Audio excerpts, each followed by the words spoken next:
Suppose आपके पास एक compound है इथाइल क्लोराइड। इसको अगर मैं ऐसे स्ट्रक्चर लिखता हूँ इथाइल क्लोराइड का, देन उसके साथ रिएक्शन करवाता हूँ एक स्ट्रॉन्ग बेस का PHNA। ये स्ट्रॉन्ग बेस क्यों है? क्योंकि पूरा पॉजिटिव चार्ज सोडियम के ऊपर रहेगा एंड फिनाइल माइनस ये रहेगा आपका बेसिक पार्ट और एनायन। अब आप कहोगे कि ये नेगेटिव चार्ज जाके यहाँ पे अटैक करेगा और क्लोरीन निकल जाएगा, then that will be a wrong path of reaction. क्योंकि हमने क्या पढ़ा था, बेस और न्यूक्लियोफाइल में डिफरेंस क्या होता है। अगर कोई बेस है, स्ट्रॉन्ग बेस है, then that will abstract a proton, और न्यूक्लियोफाइल हमेशा डेल्टा प्लस वाला कार्बन पे अटैक करेगा। अब यहाँ पे क्योंकि ये एक स्ट्रॉन्ग बेस है, then it will act as a proton abstractor rather than a nucleophile. So reaction pathway क्या होगा, यहाँ पे आपका जो एक H है, there is H that will be abstracted by this PH minus. यहाँ पे आ जाएगा negative charge, so we will get this product in the first step. CH के ऊपर, कार्बन के ऊपर एक नेगेटिव चार्ज और साथ में Cl। बाहर क्या निकल गया, एक प्रॉपर बेंजीन मॉलिक्यूल बाहर निकल गया, साथ में Na प्लस तो था ही। Now in the next step, क्योंकि हमारे पास Na प्लस है, तो एक क्लोरीन मॉलिक्यूल यहाँ से निकल जाएगा अपना नेगेटिव चार्ज लेके।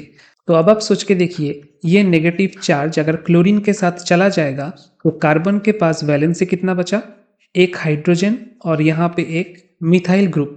सो this will have 6 electrons in its valence shell. तो सेक्सटेट अगर रहता है कोई कार्बन के पास, तो उसमें से 2 इलेक्ट्रॉन या तो सिंगलेट फॉर्म में रहता है या तो ट्रिपलेट फॉर्म में रहता है। एंड इस टाइप के कार्बन को हम रिप्रेजेंट करते हैं लाइक दिस, और इसको बोलते हैं हम कार्बिन। तो यहाँ पे भी वही होगा, कार्बन के ऊपर 2 डॉट आप दिखा दीजिएगा, and this has been produced our carbene. अब इस पूरे रिएक्शन में आप गौर से देखिए, स्टार्टिंग मटेरियल क्या था, ये था अपना स्टार्टिंग मटेरियल।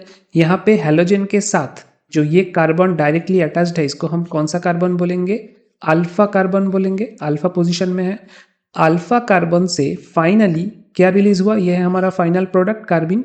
अल्फा कार्बन से 1 atom of hydrogen and 1 atom of chlorine, ये एलिमिनेट हो गया। So this is 1-1 elimination reaction, 1-1 elimination reaction और अल्फा एलिमिनेशन रिएक्शन, जिसमें ज़्यादातर कार्बन ही प्रोड्यूस होता है और इसके लिए हमेशा स्ट्रॉन्ग बेस चाहिए होता है।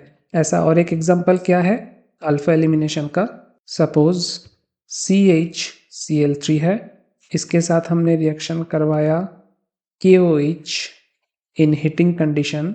देन फर्स्ट स्टेप में जो अल्फा कार्बन है वहाँ से हाइड्रोजन निकल जाएगा, प्रोटॉन निकल जाएगा, दिस इज अल्फा प्रोटॉन, ये निकल गया। एंड नेक्स्ट स्टेप में हीटिंग के वजह से एक क्लोरीन भी निकल जाएगा अपना नेगेटिव चार्ज लेके। तो हमारे पास बचेगा क्या, CCl2, और C के ऊपर ये कार्बिन, एक कार्बिन जनरेट हुआ। यहाँ पे भी एलिमिनेट क्या हुआ, 1 पोजीशन से एक हाइड्रोजन और एक क्लोरीन एटम एलिमिनेट हुआ।